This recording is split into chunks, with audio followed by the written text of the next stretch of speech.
पहले के ज़माने में लोग बच्चों का नाम बहुत सोच समझ कर रखते थे।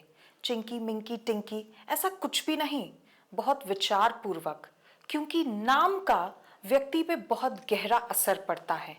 जैसा नाम होता है वैसे ही कैरेक्टरिस्टिक्स उस इंसान में डेवलप होने लगते हैं।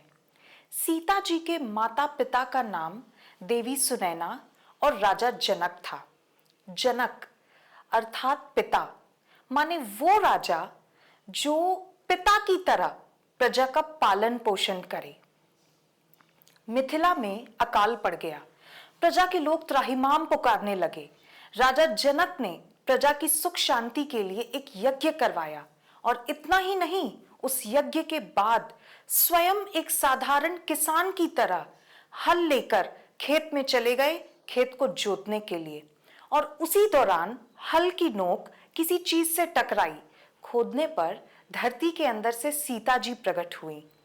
शास्त्रों के प्रसंगों में बड़ा गहरा रहस्य छुपा हुआ है, बस उसको समझने की जरूरत है।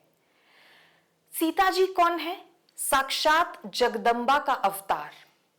और उन्होंने जनक, जो पुत्र की तरह अपनी प्रजा का पालन पोषण करते हैं, प्रजा की सुख शांति के लिए एक साधारण किसान भी बन गए। उनका ईगो आड़े नहीं आया कि ये मेरा काम नहीं है, ये तो दूसरे किसानों का काम है, वो कर लेंगे। अपनी प्रजा की भलाई के लिए किसान बनने को तैयार हो गए। जैसे माता पिता बच्चे की खुशी के लिए कुछ भी करने को तैयार हो जाते हैं। उस जनक को अपने पिता के रूप में पसंद किया साक्षात जगदम्बा ने। सुनैना का अर्थ होता है वो जिनकी सिर्फ आंखें सुंदर नहीं हैं, बल्कि सुंदर नेत्रों के साथ जगत को देखने की नजरिया भी बड़ी प्यारी है। उन सुनैना जी को जगत माता ने अपनी माता के रूप में पसंद किया। और आप रामायण पढ़कर देखिए कैसे सुंदर संस्कार, कैसे उत्तम संस्कार दिए हैं सुनैना जी ने अपनी दोनों बेटियों सीता और उर्मिला को। मैंने आजकल कई लोगों को सुना है, शिकायत करते हैं आजकल के बच्चे, उफ बाप रे बाप, बड़े इनडिसिप्लिन्ड हैं, बहुत बदतमीज हैं, बात करने का लहजा ही नहीं पता, बड़ों से कैसे पेश आते हैं ये अक्ल ही नहीं है आजकल के बच्चों में। पहले के बच्चों में बात और होती थी, बड़े तमीजदार, बड़े डिसिप्लिन्ड, वेरी सॉफ्ट स्पोकन। मैं बड़ी विनम्रता से एक बात कहना चाहूंगी कि पहले के जमाने में माता पिता भी दशरथ कौशल्या, जनक सुनैना, वसुदेव देवकी, नंद यशोदा, केसरी अंजना होते थे। तभी तो उनकी संतानें भी राम लक्ष्मण, सीता उर्मिला, भगवान श्री कृष्ण और साक्षात हनुमान जी थे। लेकिन आजकल के माता पिता स्वयं घंटों टीवी देखेंगे, मोबाइल चलाएंगे और बच्चों से कहेंगे स्क्रीन से दूर रहो। घंटों दोस्तों के साथ गप मारेंगे, फोन पे बातें करते रहेंगे। बच्चों को कहेंगे don't get distracted, concentrate on your studies.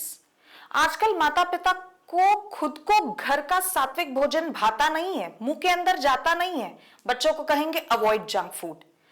खुद तो खूब पैसे खर्च करेंगे, पैसे उड़ाएंगे और बच्चों को कहेंगे learn to manage your expenses. तो कैसे काम चलेगा? रेजिंग टाइनी ह्यूमंस बुक में एक बड़ी प्यारी बात लिखी हुई है।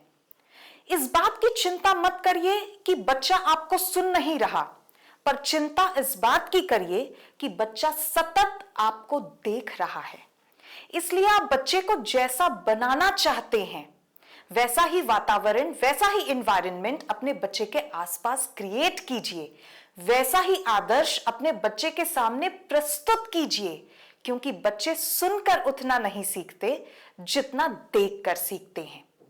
बच्चों की परवरिश से संबंधित ऐसी और कई अच्छी अच्छी बातें इस छोटे से किताब में हैं। आज ही ऑर्डर कीजिए। और अब तो आप समझ रहे हैं ना कि शास्त्रों को पढ़ के क्या होगा? शास्त्रों को पढ़ के जीवन जीने का सही तरीका मालूम होगा।